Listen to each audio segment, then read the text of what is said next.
오늘 하나님의 말씀은 그리스도를 재현하는 사람, 이 제목으로 같이 말씀을 나누고자 합니다.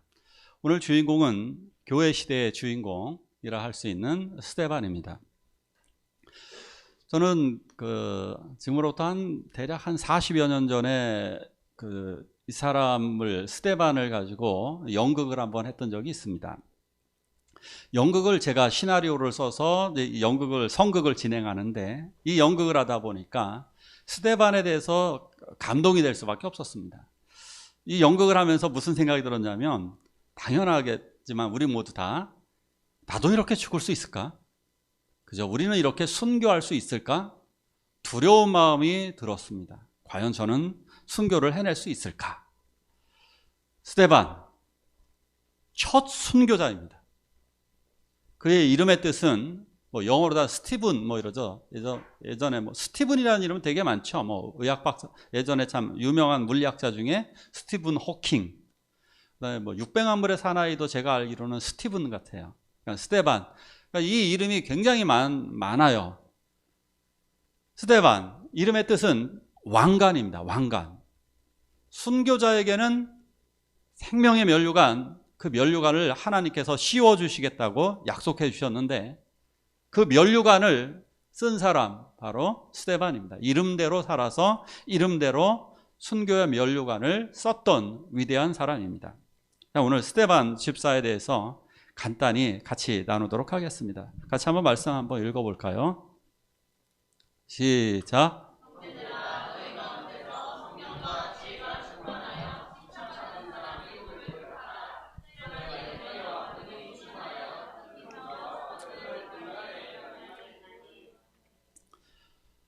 그 당시에 이제 예수님이 하늘로 승천하시고 나서 제자들이 120명이 성령을 충만히 받고 나니까 놀라운 전도, 놀라운 부흥이 일어나기 시작했습니다. 그러다 보니까 핍박이 반대로 더 커져갔습니다. 핍박이 커져가서 베드로와 요한은 안진뱅이를 고쳤음에도 불구하고 그 정도면 영광을 받아야 되는데 영광은커녕 감옥에 갇히고 말았습니다. 이들은 공회에 잡혔고요. 그리고 많은 성도들이, 그 사도들이 감옥에 갇히게 되었습니다. 자, 그럼에도 불구하고 교회는 또 성장했습니다. 또 성장했습니다. 놀라운 부흥이 또 있었습니다. 그러다 보니까 내부적으로다가는 문제가 생기기 시작했습니다. 그것이 뭐냐면 교회 내에 과부 구제 문제입니다. 가끔씩 가다 착각하시기를 교회는 문제가 없다라고 생각하는 분들이 있는데, 문제 없는 교회는 단 한 교회도 없습니다. 문제가 없다라고 하는 것은 보지 못했다라고 하는 뜻일 뿐이지, 문제 없는 교회는 있을 수가 없습니다. 그 이유가 뭘까요? 교회에 문제가 있는 이유? 여기는 천국이 아니고 우리들은 예수님이 아니기 때문입니다. 우리들은 연약한 죄를 짓는 인간이고, 아직은 인간이고, 그리고 우리는 부활의 육체를 입은 자들이 아니기 때문에 교회는 완전한 장소가 아니라 그리스도를, 완전하신 그리스도를 닮아가는 곳이기 때문입니다. 그래서 우리들은 일종의 훈련병인 셈입니다. 훈련병들이 완벽한 군인인가요? 세상에 또 완벽한 군인이 어디 있겠습니까? 좀 뛰어난 군인, 특수한 군인이 있을지는 몰라도 그냥 우리들은 이제 훈련소에 입소한 훈련병 정도로 한 단계씩 좀 올라가고 있는 거죠. 자, 그 당시에 구제 문제, 과부 구제 문제가 걸렸습니다. 과부 구제 문제가 뭐냐면, 교회에서는 이 과부들을요, 그 당시에 어떻게 했느냐면 14끼의 일주일에 14끼의 식사 돈을 나눠줍니다. 14끼. 왜 14끼냐고요? 많은 국가들이 하루 3끼를 밥 먹는 게 아니라, 상당수의 많은 국가들은요 하루 2번밖에 안 먹는 국가들 의외로 많습니다. 우린 3끼가 정상화지만 하루에 2끼 먹는 국가들도 굉장히 많습니다. 이 당시에 그래서 2끼를 나눠주는 겁니다. 그래서 일주일에 14끼 분의 돈을 주고, 또 그것이 없는 경우에는 빵을 만들어서 무료로다가 빵을 배급을 해주는 겁니다. 자, 이 두 가지를 해야 됩니다. 그러니까 결국 음식을 나눠주든지 돈을 나눠주든지 해야 되는데, 그럼 교회가 불쌍한 그 과부들, 이거 아무나 돕는 게 아니고 과부들도 분류를 해야 되겠죠. 잘 사는 과부들은 줄 필요가 없고 가난한 과부들에게만 교회에서 빵이나 돈을 줘야 되는 겁니다. 근데 문제가 무엇이냐면 교회에는 두 개의 파벌이 있었습니다. 하나는 헬라파, 하나는 유대인파. 유대인파는 마치 우리 교회처럼 그냥 여기에요. 그런데 헬라파는 뭐냐? 교포예요. 교포. 외국에서 살다 온 과부들. 이 사람들은 말도 서툴러요. 한국말도 서투르고, 그러니까 그 당시 이스라엘 말도 서투르고 행동도 좀 이상하겠죠. 그러다 보니까 이 사람들이 자꾸 밀려나기 시작하는 겁니다. 교포 과부들은 아무래도 우리나라도 그런 생각을 가진 분들이 있잖아요. 교포들은 왠지 한국 사람 같지가 않고 저 사람들은 중국 사람이야. 이렇게 생각하는 것들이 우리들 마음속에 있는 것처럼 이 당시에 교회 사람들 중에서도 믿음은 있다고 하지만 그런 생각이 있는 겁니다. 쟤네들은 왠지 외국인 같아. 이방인 같아. 그러니까 외국인 같아가 아니라 이방인 같아. 그러다 보니까 외국인 과부들이 자꾸 구제 대상에서 소외되기 시작했습니다. 이것 때문에 신앙생활 하려고 교회 왔는데 상처받는 분들이 많아졌고 교회 갈등이 심해지기 시작했습니다. 그러니까 사도들이 이것 때문에 회의를 열게 됩니다. 야, 우리가 전도하고 기도하고 말씀을 전하고 말씀을 가르쳐야 될 우리들이 매일 구제 문제 가지고 과부들과 씨름만 하면 되겠느냐. 그러니까 이 구제 문제는 집사님들에게 맡기자. 그래서 7명의 집사를 선출하게 됩니다. 7명의 집사는 이거죠. 잡을 집 일사. 이게 집사예요. 집사. 잡을 집 일사. 일을 꽉 잡고 있는 사람. 무슨 말이냐? 집 안에서 일을 꽉 잡고 있는 사람을 집사라고 부르는 거예요. 그래서 그 고대 시대에는 그 가정에서 노예들이 많으니까 그 집을 총괄하는 사람을 집사라고 불렀죠. 일을 꽉 잡고 있는 사람, 집사라고 부른 거예요.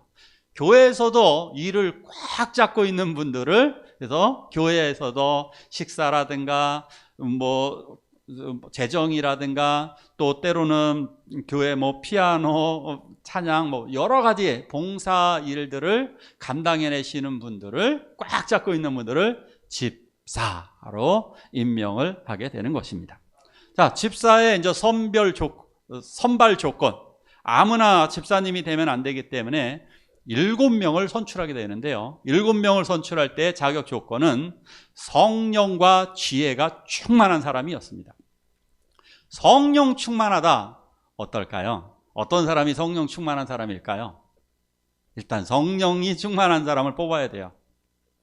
성령이 충만하려면 일단 기본적인 게 이런 거죠. 기도겠죠. 기도 열심히 하신 분. 또 하나는 성령의 열매로 인격적으로 성령으로 자기 인격을 다스려 가시는 분들이 있잖아요. 교회 안에서 좀 이런 분들을 일단 선발 대상으로 놓는 겁니다. 두 번째는 지혜가 충만한 사람. 이건 무엇을 의미할까요? 한마디로 좀 똑질한 거예요. 똑실하게 야무딱지게 일을 잘 하시는 분들. 그 당시 이 행정을 해야 되니까 집사님들 가능하면 이 당시에 집사님은 안수 집사님인데요. 이 안수 집사님들은 총명하신 분들을 선출을 해야, 교회 장로님도 마찬가지죠. 어리버리한 분들이 장로님이 되거나 안수 집사님이 되는 게 아니라 총명한 분들을 시키는 게 낫죠. 그래서 이런 부분들을 고려했다는 얘기입니다. 이런 부분들을 고려해서 이분들을 통해서 봉사를 전담하게끔 했습니다. 자, 이런 분들을 안수 집사라고 하는 겁니다. 자, 이분들을 통해서 집사님이 선출되자마자 교회는 폭발적인 부흥이 일어나게 됩니다. 왜냐하면 목회자들과 사도들과 그리고 많은 분들이 설교와 가르침, 전도, 기도에 전념을 하다 보니까 교회가 폭발적으로 성장을 해서 심지어 많은 제사장 무리가 회심하는 일까지 벌어졌습니다. 제사장 회심, 이거 정말 어려운 겁니다. 이런 것으로 보시면 되겠습니다. 굳이 그렇게 따지면 안 되겠지만 천주교 신부님들이 개신교로 다 들어오는 느낌? 약간 이 정도로 어려운 게 제사장이에요. 수없이 많은 신부님들과 수녀님들을 전도해서, 물론 예수님을 믿지만 그분들을 개신교로 개종을 시킬 정도의 능력이 벌어진 거예요. 이 일들이 집사님들을 세움으로 말미암아 있어지게 되었습니다. 특별히 스데반 집사님은 뭐가 더 충만했다고 했습니까? 은혜와 권능이 출중했습니다. 다른 6명의 집사님보다도 이분은 더 은혜와 권능이 충만했습니다. 하나님의 은혜와 권능이 임하다 보니까 이분은 병을 고쳤다는 얘기예요. 민간에 큰 기사와 표적을 일으켰다. 이 말은 귀신을 내어 쫓고 많은 병자들을 고쳤다는 얘기가 됩니다. 스데반 집사님은 많은 병자들을 고치고 그리고 귀신을 내어 쫓았습니다. 우리 초대교회 성도들도 이 권능이 임하기를 축원합니다. 근데 이게 있어요. 아이들을 낳자마자 엄마들이 젖이 잘 안 나오는 경우가 있어요. 그러면 어떻게 하느냐? 젖을 자꾸 짜내라 그러죠. 그래야 젖이 나온다고. 자, 우물도 사용하지 않은 우물은 어떻게 됩니까? 말라버리죠. 그래서 자꾸 물을 퍼내면 퍼낼수록 물이 잘 나오게 됩니다. 물길이 열리게 되는 거죠. 성령의 능력도 이와 같은 줄로 믿으시기 바랍니다. 바로 이거예요. 내 주변에서 몸이 연약하신 분들이 있으면 기도하시기 바랍니다. 강력하게. 그냥 조심스럽게 벌벌 떨면서 기도하지 말고 강력하게 나사렛 예수 그리스도 이름으로 명하노니 병은 고침을 얻을지어다. 이렇게 선포하고 기도해 주세요. 그리고 우울증 걸려있고 마음이 불안해하고 귀신 들린 것 같은 분들 있잖아요. 그런 분들이 있으면 강하게 이야기하셔야 돼요. 강하게 기도해 주시기를 축원합니다. 말씀 선포도 강하게 하시고. 이렇게 하게 될 때 우리들의 능력은 더욱더 많아지게 될 것입니다. 자, 이렇게 이 능력을 행했을 뿐만이 아니라 스데반은 하나님의 은혜가 임하다 보니까, 은혜의 말씀이 임하다 보니까 설교를 진짜 잘했어요. 탁월하게 설교를 잘해서 회당을 돌아다니면서 각 회당마다 뛰어난 학자들이 있거든요. 유대인들 회당은요, 어떻게 봐야 되냐면은, 어디 회당은 마치 신학교 같은 느낌이에요. 어떤 회당은 교회 같은 느낌인데, 어떤 회당은 신학교처럼 아주 논쟁이 활발한, 신학이 굉장히 뛰어난 곳이에요. 자, 그런 곳에 돌아다니면서 스데반이 그들을 굴복시켰습니다. 대단하죠. 그냥 성령의 역사로 말하다 보니까 저 사람들은 뛰어난 율법 학자들과 그리고 회당장 이런 사람들이 있다 할지라도 상대가 안 되는 거예요. 스데반이 워낙 뛰어난 성령의 능력을 가지고 성령이 주신 말씀으로 말씀을 쫙 풀어나가니까 상대가 안 되는 겁니다. 자, 이렇게 놀라운 전도로 부흥이 일어나게 됩니다. 그렇지만 이렇게 열심히 전도하면 또 반대로 사탄의 역사도 심하게 됩니다. 사탄이 결국 회당에 있는 사람들을 충동질을 해서 스데반 집사님을 고소하게 됩니다. 스데반을 가만두면 안 되겠다 싶어서 공의회에 고발하게 됩니다. 공의회는 사실상 우리나라로 치면 국회이자 대법관입니다.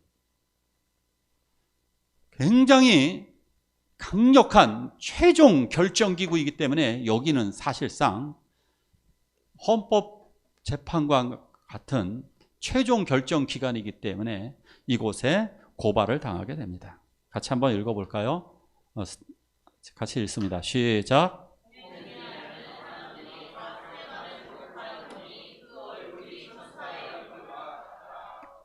아멘. 스데반이 신성모독죄로 고발되어집니다. 신성모독죄, 가장 큰 범죄입니다. 신성모독죄에 걸리기만 하면 그냥 즉각 사형입니다. 이 시대의 법은 지금의 법하고 달라서 무슨 변론 시간이 주어지거나 이러지 않습니다. 그냥 신성모독 그러면 잡혀가서 즉결 처형이 이루어지는 겁니다. 사실상 즉결 처형을 받게 됩니다. 이슬람교 지금도 굉장히 무섭습니다. 신성모독을 하게 되면 대통령의 자리에서도 끌어내려져서 사형을 당하는 나라가 지금 이슬람입니다. 무시무시한 이슬람교 신성모독, 이쪽에서 가장 무서운 법은 신성모독입니다. 그 신성모독 두 가지는 바로 이것이었습니다. 성전을 헐어버린다는 제목. 첫째, 스데반을 고소한 고발 제목이 성전을 헐어버린다. 두 번째가 율법을 변경시키려고 한다. 이 사람들은 성전이 절대적입니다. 성전은 그 당시, 지금도 이슬람 사람들 메카 있잖아요. 메카를 죽기 전에 꼭 한번 가야 되는 게 율법이죠. 걔네들의 법은. 그렇게 중요한 그 메카를 헐어버린다 그러면 그 사람도 사형입니다.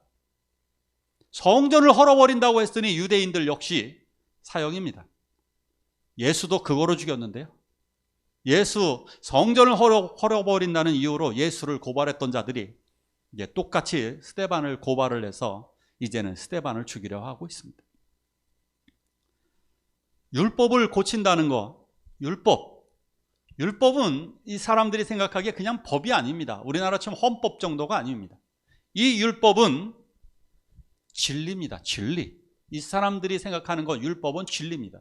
그 진리에 대한 변경은 하나님에 대한 변경을 의미하는 거고 결국 그 사람도 사형입니다. 둘 중에 하나만 걸려도 사형인데 성전을 헐어버린다, 율법을 고친다, 결국 완벽한 사형에 걸렸습니다. 그래서 거짓 증언자들이 나섰습니다. 이건 재판이 사실상 끝난 걸 의미합니다. 거짓 증언자들이 내가 그거 들었소 라고 2명 이상이 증언을 했기 때문에 더 이상의 재판은 진행되어지지 않습니다. 이것은 이미 재판이 끝입니다. 이미 사형을 내려지고, 그리고 이제 스데반이 잠시 후에 말씀에 나오는데 최후 변론만 남습니다. 야, 마지막으로 한마디 해라. 그걸 듣고 판단하겠다는 거 아닙니다. 야, 죽기 전에 그냥 마지막 한마디 해. 그겁니다. 그렇게 마지막 심판대야 재판정에 섰습니다. 자, 그렇다면 이제 지금 이 상황은요, 사형받기 직전입니다. 이거 재판받는 상황이 아닙니다. 이건 재판이 사실상 끝나고 지금 사형장에 서 있는 느낌인 겁니다. 지금 스데반의 얼굴은 사형장에 서 있는 죄수의 모습입니다. 자, 이때 그의 얼굴이 어땠을까요? 어떨까요? 여러분들이 수술을 앞둔 그 상황을 한번 생각해 보시기 바랍니다. 수술. 치과 수술 하나만 받아도 어떻습니까? 임플란트 하나 수술 받아도 어떻습니까? 뭐 사랑니 하나 빼는데 어떻습니까? 어떠세요? 신나세요? 죽느냐 사느냐 하는데 암 수술 들어갈 때 어떻습니까? 예? 심장, 전에 교회에 다니던, 저희 교회에 출석하시던 집사님, 그 아버님 심장 수술 중환자실에 들어갔더니 심장을 이렇게 열어놓고 있는데 얼마나 가슴이 메어지던지. 그 수술을 앞두고 이 죽느냐 사느냐라고 하는 절체절명의 그 상황에서 얼마나 떨렸습니까? 지금 죽음을 눈앞에 두고 있습니다. 그 상황에서 어떤 표정이 나올까요? 놀랍습니다. 스데반의 얼굴은 천사의 얼굴이었습니다. 할렐루야. 자, 그럼 천사의 얼굴, 우리가 생각하는 천사의 얼굴은 뭡니까? 잘생겼대요. 잘생겨야 된대요. 또 천사의 얼굴은 어때야 됩니까? 네, 광채가 나고 뭐 이러겠죠. 근데 그거 상상이겠죠. 실제 광채가 나진 않겠죠. 천사의 얼굴, 또 이런 거 생각하지 않으세요? 이렇게 왠지 천사의 얼굴은 막 웃을 것 같고, 우리가 지금 3가지의 잘못 사용을 했죠. 천사의 얼굴은 정말 잘생겼을 것이다. 물론 뭐 그럴 수는 있겠죠. 천사가 설마 엄청 저보다 못생기진 않았겠죠. 천사 뭐 무난하게 생겼을 것 같아요. 그러니까 이 세상에 나타나는 모습이니까 천사들이 비교적 잘생긴 모습으로 나타날 가능성은 있습니다. 그런데 천사들이 항상 생글될까요? 그렇지 않죠. 천사들이 무슨 뭐 항상 개그맨들처럼 이러지 않습니다. 여기서 말하는 천사의 얼굴이란 확신에 찬 담대한 얼굴을 이야기하는 것입니다. 평온한 얼굴을 이야기하는 것입니다. 그러니까 평온함과 확신이 그에게 있는 것입니다. 그의 얼굴은 더 이상 두려움에 가득한 죽음을 앞둔 사형수의 얼굴이 아니라 그는 확신에 찬 평온한 얼굴이었다는 얘기입니다. 그러니까 그 표정 한번 지어볼까요? 그냥 확신에 찬 평온이에요. 이 얼굴을 하고 그는 법정에 서 있습니다. 그는 조금도 두려워하지 않습니다. 그의 확신, 그의 믿음 조금도 변경되지 않습니다. 자, 다음 말씀 볼까요? 같이 읽습니다. 시작.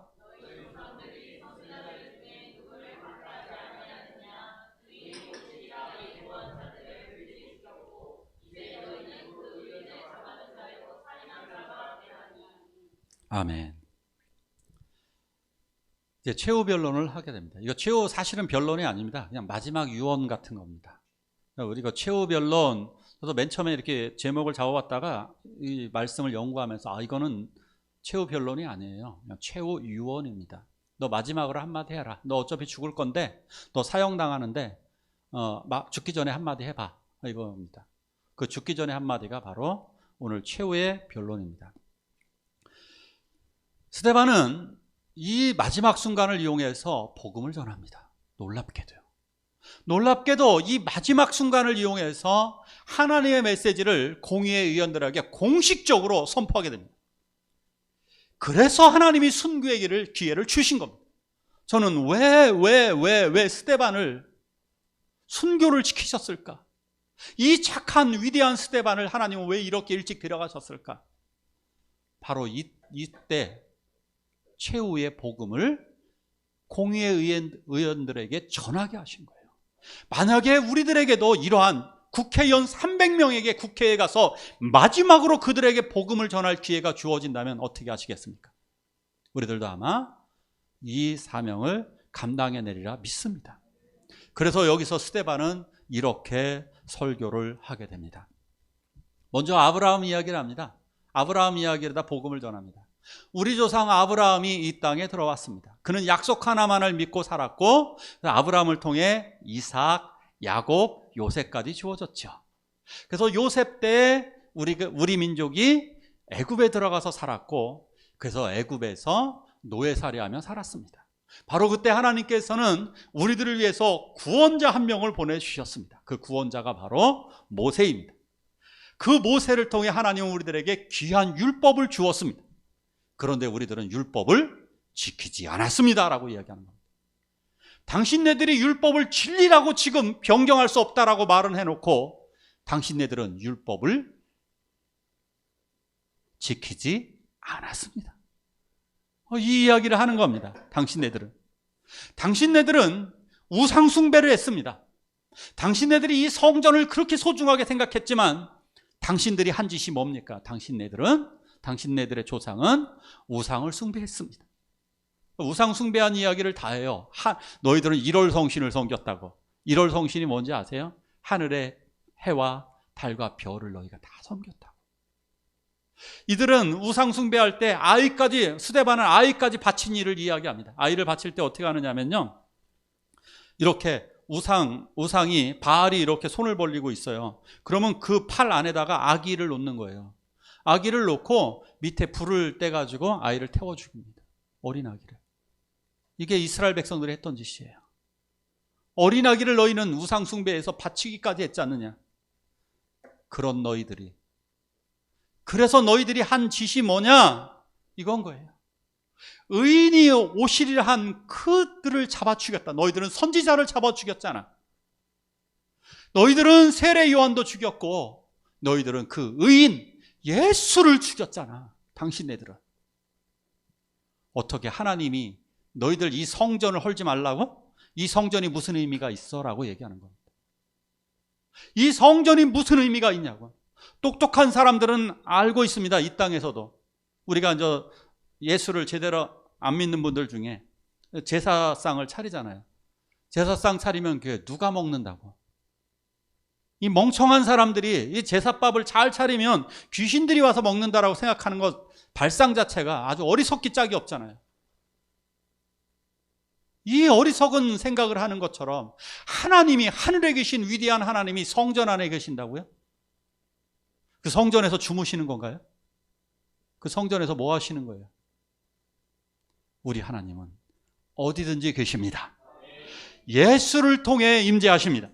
예수 자체가 하나님이시고 예수를 마음속에 모신 우리들이 성전이 되는 줄로 믿습니다. 자, 이렇게 메시지를 전했습니다. 그러니까 이 얘기를 듣고, 이 얘기, 여기서 또 이렇게 얘기했죠. 너희들은 살인한 자다. 예수를 살인한 살인자들. 그래서 이들이 여기서 부들부들 떱니다. 부들부들 떨면서 이들이 귀를 막고 손을 떨면서 결국 소리를 지르기 시작합니다. 저자를 죽여라, 저자를 죽여라 라는 함성이 들리기 시작합니다. 인도네시아에서 복음을 전할 때 예수 이야기를 해주니까 그 조영기 집사님의 아들 조경철 전사님이 이제 이렇게 전도를 하니까 무슬림들이 어떻게 하는지 아세요? 귀를 씻습니다. 귀를 씻어요. 내가 더러운 걸 들었다고, 너희들하고 상종하지 않는다고. 이런 사람들 앞에서 무슨 메시지를 전하겠습니까? 결국 이들은 스데반을 강제로 끌고 나가서 스데반을 사형장으로 데리고 나갑니다. 같이 읽을까요? 시작.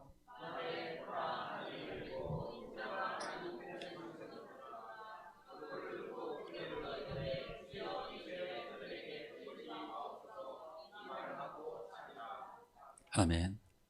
유대인들은 사형 방법 이렇게 사형을 시킵니다. 구덩이를 파놓고 그 구덩이에 사형시킬 사람을 밀어 떨어뜨립니다. 구덩이로 3.5m 이상 팝니다. 거기로 떨어뜨린 다음에 그 가장 큰 돌, 이따만한 돌을 들어가지고 머리를 향하여 내리칩니다. 그래서 머리에 맞아서 이제 최초의 사람이 가장 큰 돌을 들어서 머리를 으깨버립니다. 그럼 그 다음 사람들이 이제 더 커다란 돌로다 계속 던지는 겁니다. 그러면서 돌 무더기를 이뤄서 죽게 만드는 것입니다. 스데반은 던져졌습니다. 스데반은 구덩이에 던져졌고, 그리고 가장 큰 돌을 들어서 누군가 스데반의 머리를 내리쳤습니다. 스데반의 머리는 터져서 피가 나오기 시작합니다. 스데반이 이제 죽음을, 임종을 앞두고 계속 날아오는 돌멩이가 여기저기서 사방에서 날아오기 시작합니다. 그 날아오는 돌에 맞으면서 그가 하늘을 보았을 때 놀랍게도 그곳에서는 하나님 우편에 서신 예수 그리스도가 보였습니다. 하늘이 열리고 예수 그리스도가 스데반을 기다리고 있었습니다. 그것을 쳐다보면서 내 영혼을, 주여 내 영혼을 받아주시옵소서, 이렇게 기도를 합니다. 예수님하고 똑같습니다. 예수님을 재현한 사람입니다. 예수님하고 똑같이 내 영혼을 받아달라고 합니다. 근데 그에게 마지막 이제 숨이 붙어 있는 그 상황에서 그는 그래도 기도를 하기 위해서 주변에 둘러선 사람들이 너무나 불쌍하게 느껴지는 겁니다. 그래서 무릎을 꿇습니다. 이미 정신을 혼미한 가운데서 더 이상 일어설 힘도 없는데 간신히 무릎을 꿇고 기도하는 자세로 마지막 한마디를 기도하게 됩니다. 주여, 이 죄를 그들에게 돌리지 마옵소서. 정말 예수님과 똑같이 스데반은 그 일을 재현하였습니다. 마치 예수 그리스도의 죽음처럼 스데반의 죽음도 똑같은 모습으로 그들에게 보여졌던 것입니다.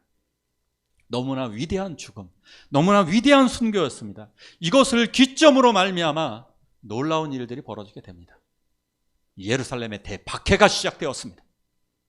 스데반의 죽음을 기점으로 해서 유대인들이 이제 집중적으로 그리스도인들을 잡아 가두기 시작했고, 예수쟁이들을 그들을 체포하기 시작했습니다.